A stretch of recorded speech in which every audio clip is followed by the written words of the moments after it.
حضور نے فرمایا کہ جس اہم کام کی ابتدا بسم اللہ سے نہ کی جائے تو وہ کام ادھورا رہ جاتا ہے۔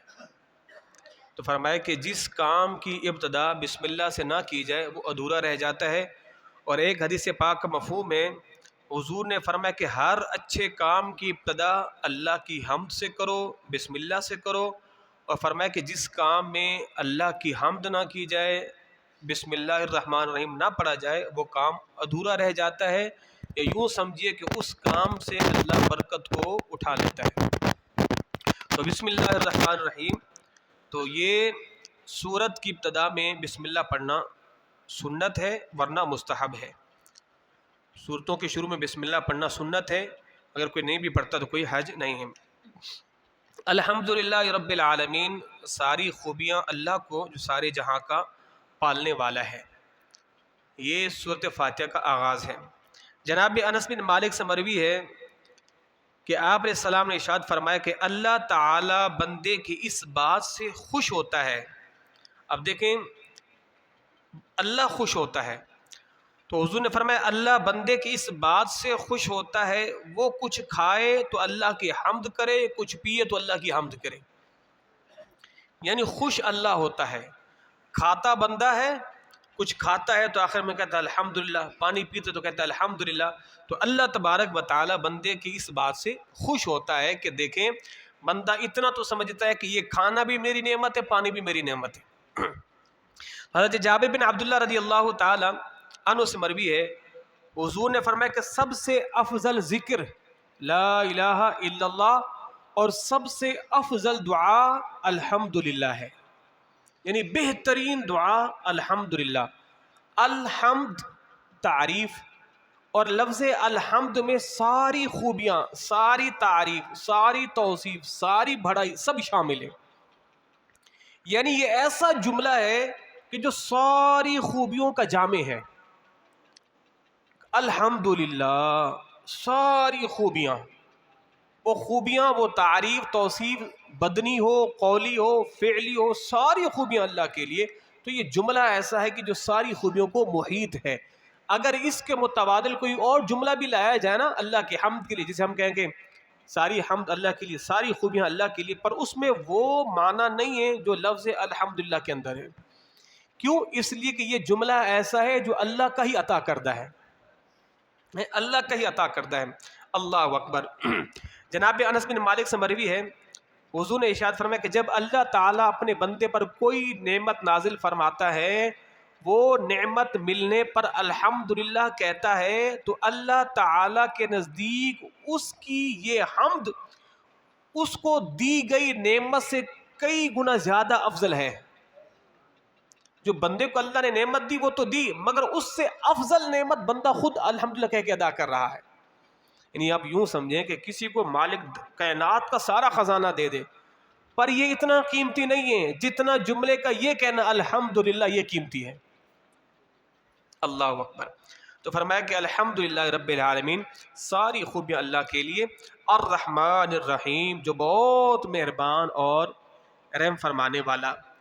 اب یہاں پر مفسرین نے بڑی زبردست بات ارشاد فرمائی ہے کہ رحمان بھی اللہ کی صفت ہے اور رحیم بھی اللہ کی صفت ہے، پر اس میں تھوڑا فرق ہے۔ لفظ رحیم، رب کی رحمت، یہ عام ہے، اس میں مومن بھی ہے، کافر بھی ہے۔ دیکھیں نا اس جہان میں کافروں پر اللہ کی رحمت ہے کہ نہیں ہے؟ تو یہ اللہ کی صفت رحیمیت ہے، رحمانیت نہیں ہے۔ یہ اللہ کی کیا ہے؟ صفت رحیمیت ہے، رحمانیت نہیں ہے۔ تو اللہ نے صفت رحیمیت دنیا میں عام کی ہے، کافر کو، مسلمان کو، ہندو کو، مشرک کو، سکھ کو، سب کو پر اللہ رحمت فرماتا ہے، مگر رحمان والی جو صفت ہے وہ خاص ہے۔ رحیمیت والی صفت عام ہے، رحمانیت والی صفت خاص ہے۔ رحیمیت والی صفت اللہ نے مومن کو بھی دی، دنیا میں کافر کو بھی دی، مگر رحمان والی صفت اللہ صرف آخرت میں مومنوں کو عطا فرمائے گا۔ رحمان کے اندر مبالغہ ہے، رحیم کے اندر مبالغہ نہیں ہے۔ یہ آپ اس کو یوں سمجھیں نا کہ رحمان یہ لفظ رحیم سے زیادہ رحم والا مادہ رکھتا ہے. مثال کے طور پر کوئی بندہ یہ کہ آپ بڑے مہربان ہیں، اس کے مقابل کوئی اور بندہ ہو، اس کو کہا جائے یہ بہت زیادہ مہربان ہے. تو لفظ رحیم میں اللہ کی رحمت تو ہے پر رحمان سے کم ہے. لفظ رحمان میں جو ہے نا وہ کم ہے، رحمان میں زیادہ ہے. تو اللہ نے وہ جو رحمان والی صفت ہے وہ آخرت میں مومنوں کو عطا فرمائے گا، اور رحیم والی صفت صرف اللہ دنیا میں مومن کو بھی کافر کو بھی عطا فرمائے گا. اللہ اکبر. اب اس کو اور یوں سمجھے آپ تھوڑا سا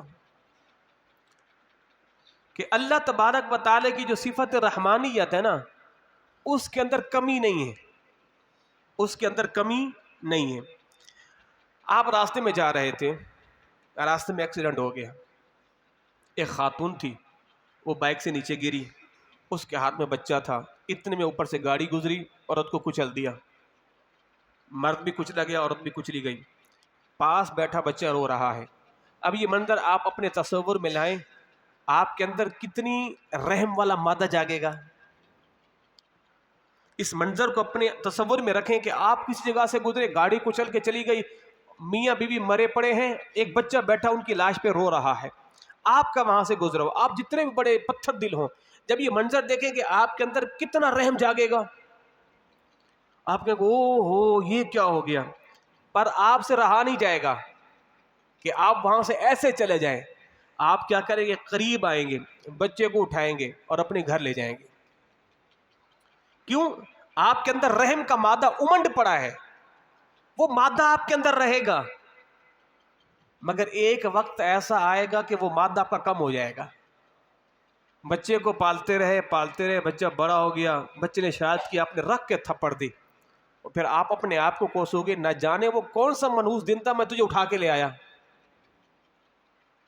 میں تجھے اٹھا کے وہ کون سا منحوس دن تھا.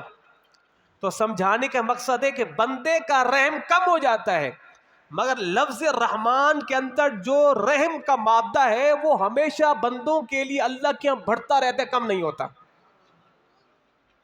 اللہ اکبر. تو الرحمن الرحیم، وہ بہت مہربان ہے. اللہ اکبر، اللہ اکبر.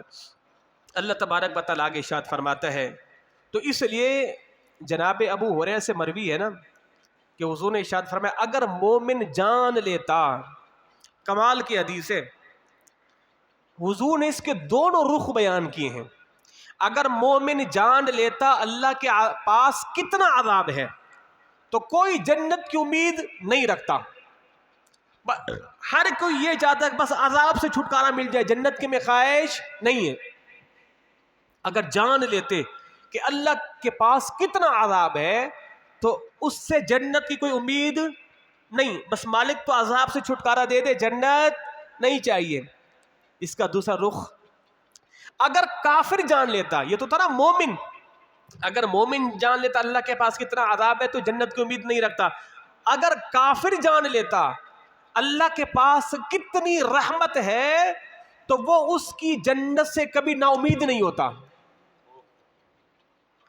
اگر مومن اللہ کے عذاب کو جان لے تو وہ تو جنت کی امید ہی نہ رکھے، اور اگر کافر اللہ کی رحمت کو جان لے، کافر کو پتہ چل جائے کہ اس کی رحمت کتنی ہے، تو ہر کافر یہ امید لگا کے بیٹھے اللہ نے جنت دینی ہی دینی ہے. تو الرحمن الرحیم، اللہ اکبر. تو اللہ تعالیٰ کے علاوہ کسی کو رحمان کہنا جائز نہیں ہے، ویسے بھی کسی کو رحیم بھی نہیں کہہ سکتے. ہاں عبد الرحیم کہیں، عبد الرحمان کہیں، اور اگر کوئی بندہ کسی کو رحیم کہہ بھی دیتا ہے تو ٹھیک ہے، پر کوئی بندہ کسی بندے کو رحمان نہیں کہہ سکتا. ہاں عبد الرحمان کہے گا، لفظ عبد کا لگانا ضروری ہے. اللہ اکبر. اللہ تبارک و تعالیٰ کے ارشاد فرماتا ہے مالک یوم الدین، جزا کے دن کا مالک ہے. تو جزا کا دن کیا ہے؟ وہ قیامت کا دن ہے. اللہ اس کا مالک ہے کہ جس کے اندر اس کی سلطنت ہوگی، اور اس دن کسی کی سلطنت نہیں ہوگی. حدیث پاک کا مفہوم ہے جب قیامت کا دن ہوگا سارے انبیاء سب سامنے ہوں گے، تو پھر اللہ تبارک و تعالیٰ اس دن فرمائے گا آج کوئی ہے بادشاہ جس کی بادشاہت ہو، لمن الملک، آج کسی کی سلطنت ہے، آج کوئی بادشاہ ہے. کہیں سے کوئی آواز نہیں آئے گی. پھر اللہ فرمائے گا آج کے دن میں ہی بادشاہ ہوں, آج کے دن میری ہی سلطنت ہے, آج کے دن میرا ہی حکم چلے گا. ہے کوئی بادشاہ, کوئی سلطان, کوئی ہے وڈیرا؟ کہیں سے کوئی آواز نہیں. جان نبی تھر تھرا رہے ہوں گے, بھلا یہ بشریوں کی کیا اوقات ہوگی. تو پھر اس دن فرمائے گا اللہ الملک یوم, آج کے دن میری ہی بادشاہت ہے. اور ایک حدیث پاک کا مفہوم ہے, جب اللہ یہ پوچھے گا ہے کوئی بادشاہ, کوئی جواب نہیں, پھر اللہ 40 سال کے بعد یہ فرمائے گا میں ہی بادشاہ ہوں. اللہ اکبر کبیرہ. ہاں, کتنا مالک کا کرم ہے کہ اس نے ہمیں مسلمان بنایا ہے. ہاں, اس نے ہمیں بتوں کا جو ہے پجاری نہیں بنایا, بتوں کا گھنٹا بجانے والا نہیں بنایا. 18,000 بلکہ ایک رپورٹ کے مطابق میں نے کہ پڑھا تھا کہ ہندوستان میں 22,000 مذاہب ہیں. 22,000 مذاہب, ہر بندے کا الگ مذہب, الگ مذہب ہے, الگ مذہب ہے. نصیب تو ہمارے اونچے ٹھہرے کہ اللہ نے مسلمان بنایا ہے. ہاں سبحان اللہ. ساری زندگی اسی پر ہی رشک کرتے رہیں تو حق شکر پھر بدا نہیں ہو سکتا. ایاک نعبد و ایاک نستعین, اے اللہ ہم تیری ہی عبادت کرتے ہیں اور تجھی سے مدد چاہتے ہیں. یہ کیسا کمال کا جملہ ہے, تیری ہی عبادت کرتے ہیں اور تجھی سے مدد چاہتے ہیں, تجھی کو پوجتے ہیں, تیری عبادت کرتے ہیں اور تو ہی ہماری مدد کرے گا. اللہ اکبر. اس لیے تعظیم کے لائق فقط اللہ کی ذات ہے. اور یہ جو ہم نماز میں کھڑے ہوتے ہیں نا ہاتھ باندھ کر, یہ جو تعظیم والا طریقہ ہے یہ سب سے اعلیٰ درجہ ہے. کسی بھی مذہب کے اندر تعظیم والا اس جیسا کوئی طریقہ نہیں جو ہمارے پاس ہے, اس جیسا کوئی طریقہ کسی کے پاس جو ہمارے پاس ہے. اللہ نے ہمیں اپنی بارگاہ میں کھڑا ہونے کا طریقہ بھی وکھرا عطا فرمایا ہے. کیسا کمال کا طریقہ ہے. آپ کا سر جھکا ہوا ہے, کندھے آپ کے جھکے ہوئے ہیں, ہاتھ آپ کے بندھے ہوئے ہیں, آپ کی نگاہیں سجدہ گاہ کو ہیں. کیسا خشوع خضوع والا طریقہ ہے. اور خشوع خضوع طریقہ یہی ہے, یہ طریقہ نہیں ہے خشوع خضوع والا. آپ اس کو خود پریکٹیکل بھی کر کے دیکھ سکتے ہیں کہ جو لوگ سینے پر ہاتھ باندھتے ہیں یا یوں ہاتھ باندھتے ہیں, اس میں خشوع خضوع نہیں ہے. خشوع خضوع اسی کے اندر ہے. یہ تو عورتوں کا طریقہ ہے, عورتوں کو کہا گیا وہ نماز میں اپنے سینے پر ہاتھ رکھے, مردوں کے لیے تو نہیں ہے. اللہ اکبر. اچھا, ایاک نعبد و ایاک نستعین, یہاں پر ایک اور نقطہ. یہاں پر نماز بندہ پڑھتا ہے اکیلے, اور ترجمہ کیا ہے, جمع والا ہے. ایاک نعبد, اے اللہ ہم تیری عبادت کرتے ہیں. کرنے والا تو اکیلا ہے. بھائی آپ نماز اکیلے پڑھ رہے ہو نا, چلو امام کہے مقتدی بیچ میں آگے سارے, آپ اکیلے نماز پڑھ رہے ہیں, آپ کیوں کہتے ہیں نعبد, ہم عبادت کرتے ہیں, مالک ہم کہ وہ تو اکیلا ہی کر رہا ہوں میں. پھر تو ہونا چاہیے کہ میں تیری عبادت کرتا ہوں اور میں تجھی کو پوجتا ہوں. مگر ہم ترجمہ کیا کرتے ہیں, جمع والا. کیوں؟ اس لیے کہ اللہ تبارک و تعالی نے لفظ جمع کا صیغہ لگایا تاکہ اپنے ساتھ اوروں کو بھی شامل کر لو. اب جیسے آپ کہتے ہیں السلام علیکم, السلام علیکم یہ جمع کا صیغہ ہے, واحد کا نہیں ہے. ہم کیا کہتے ہیں السلام علیکم, آپ پر سلام ہو. بھائی کم یہ ضمیر ہے, یہ جمع کے لیے بولی جاتی ہے, واحد کے لیے نہیں. ہم نے کبھی السلام علیکم آپ پر سلام ہو, بھائی لفظ کم تو جمع کا, اس کے بعد آپ پر یعنی اور بھی لوگ ہیں, جبکہ سلام تو ایک کو کیا جا رہا ہوتا ہے. تو ایک کے لیے ہونا چاہیے السلام علیکہ. نماز میں بولتے نا السلام علیکہ ایہن, علیکہ کا اکیلے کے لیے آتا ہے, کم جمع کے لیے آتا ہے. تو ہم جب سلام کرتے ہیں السلام علیکم, یہ تو جمع کے لیے, آپ اکیلے بندے کو سلام کر رہے ہیں, پھر جمع کا صیغہ کیوں استعمال کر رہے ہیں؟ کہ اس لیے کہ جب ہم کسی کو کہتے ہیں علیکم آپ پر سلام, مطلب یہ کہ آپ پر بھی سلام ہو, اللہ کے نیک فرشتوں پر بھی سلام ہو, نیک جنات پر بھی سلام ہو, اللہ کے نیک بندوں پر بھی سلام ہو. تو جب آپ نماز پڑھتے ہیں نا اکیلے, اب یوں کہ السلام علیکم, آپ کس کو سلام پھیر رہے ہیں؟ جو فرشتوں کو, تو فرشتوں ایک ہیں. مگر ہم نے کہا جب ہم یوں سلام پھیرتے ہیں اس سے مراد یہ ہوتی ہے کہ کم سے مراد ہمارا یہ فرشتہ بھی ہے, نیک جنات بھی ہیں, نیک بندے بھی ہیں, ساروں پر سلام ہے. اور جب نماز میں سلام پھیرتے ہیں, امام پھیرتا ہے السلام علیکم, تو امام کی نیت یہ ہوتی ہے کہ میری اس طرف جو ہے نمازی ان پر بھی سلام, جنات پر بھی سلام, فرشتوں پر بھی سلام. جب اس طرف امام سلام پھیرے گا تو اس کی بھی نیت یہ ہوگی میرے ان نمازیوں پر بھی، نیک جنات پر بھی، فرشتوں پر بھی. اور جب مقتدی سلام پھیرے گا اس کی بھی نیت یہ ہوگی کہ جو میرے اس طرف ہیں ان پر بھی سلام، جب وہ ادھر سلام پھیرے گا وہ نیت ہوگی میرے اس طرف بھی سلام ہوگا. تو یہ جو جمع کا صیغہ ہے وہ اس لیے لایا جاتا ہے ایاک نعبد و ایاک نستعین. اور یہ بھی کہا گیا کہ جب بھی دعا مانگا کرے نا تو دعا میں جمع کا صیغہ استعمال کیا کرے. اے اللہ ہماری عبادت کو قبول فرما، اے اللہ ہم پر رحم فرما، ہم پر رحم فرما. اس لیے کہ جن کو آپ دعا میں شامل کرتے ہیں ہو سکتا ہے اللہ ان کے صدقے ہماری دعا قبول فرما لے. ٹھیک ہے جی. اور دوسری بات یہ کہ جب بھی دعا کیا کریں دعا پہلے اپنے سے شروع کیا کریں، دعا پہلے اپنے سے شروع کیا کریں. مثال کے طور پر آپ کو دعا کرنے کو کہا گیا ہے کہ ان کی شفا، ٹھیک ہے جی، اے پروردگار ہمیں شفا یابی عطا فرمائے، اللہ مجھے شفا یابی عطا فرمائے، اللہ انہیں بھی. تو دعا میں اپنے آپ کو پہلے شامل کیا کریں. بسم اللہ الرحمن الرحیم. اہدنا الصراط المستقیم، ہمیں سیدھے راستے پر چلا. بعضوں نے ترجمہ کیا ہمیں سیدھا راستہ دکھا، دکھا نہیں چلا. نبیوں کو تو نے بھیجا، صدیقین کو بھیجا، ہمیں پتہ چل گیا نا یہ سیدھا راستہ ہے. مالک پتہ تو ہے پر اب چلا تم. اہدنا الصراط المستقیم، اے اللہ ہمیں تم سیدھے راستے پر چلا. اور سیدھا راستہ یہی انبیاء کا بھی راستہ ہے، صحابہ کا بھی راستہ ہے اور اہل سنت کا یہی راستہ ہے. جناب انس بن مالک رضی اللہ تعالیٰ سے مروی ہے، حضور یہ دعا پڑھا کرتے تھے، اللہم یا مقلب القلوب ثبت قلبی علی دینک، اے دلوں کو پھیرنے والے میرے دل کو اپنے دین پر جما. حدیث پاک میں مفہوم ہے کہ بندے کا دل اللہ کی دو انگلیوں کے درمیان ہے.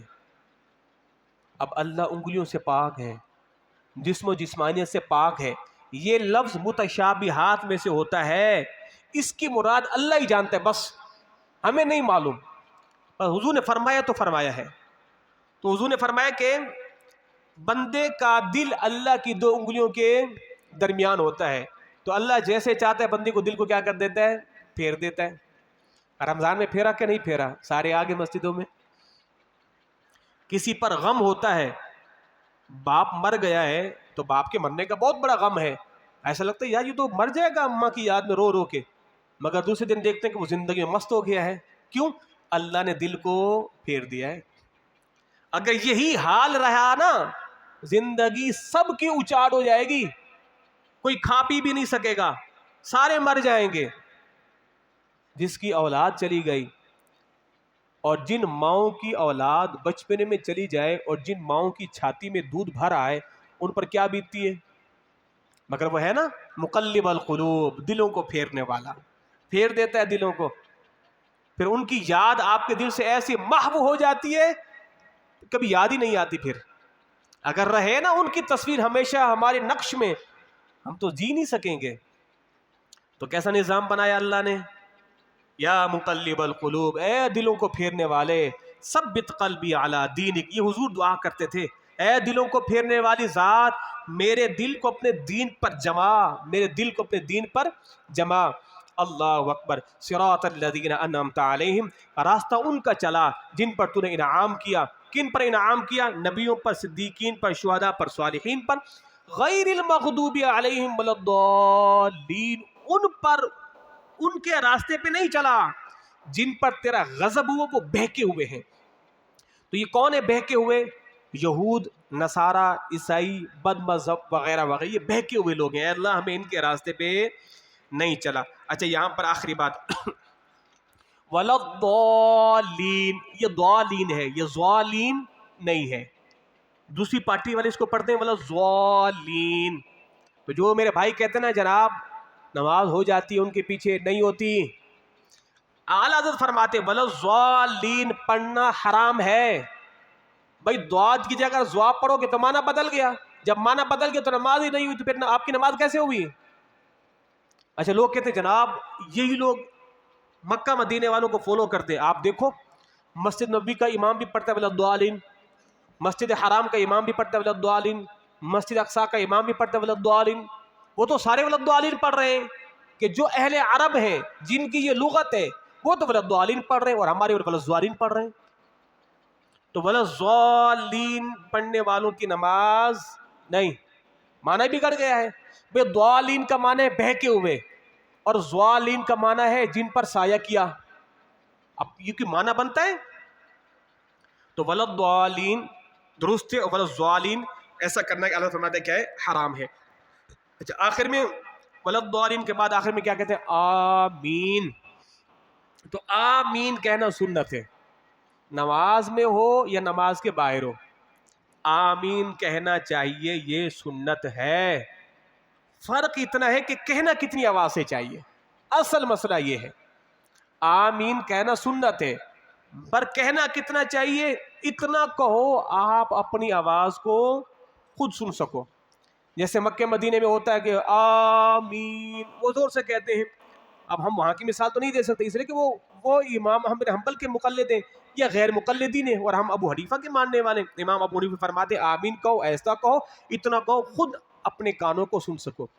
اور حضور کی حدیث بھی، حضور نے فرمایا صحابہ نے پیچھے پڑھا آمین، حضور نے فرمایا ایسا پڑھو تمہاری آواز فرشتوں کی آواز سے اونچی نہیں ہو. اب فرشتوں کی آواز کو کوئی سن سکتا ہے؟ نہیں. تو اس کا مطلب فرشتے بھی آمین کہتے ہیں، ان کی آواز تو مخفی ہوتی، تم بھی اپنی آوازوں کو کیا کرو؟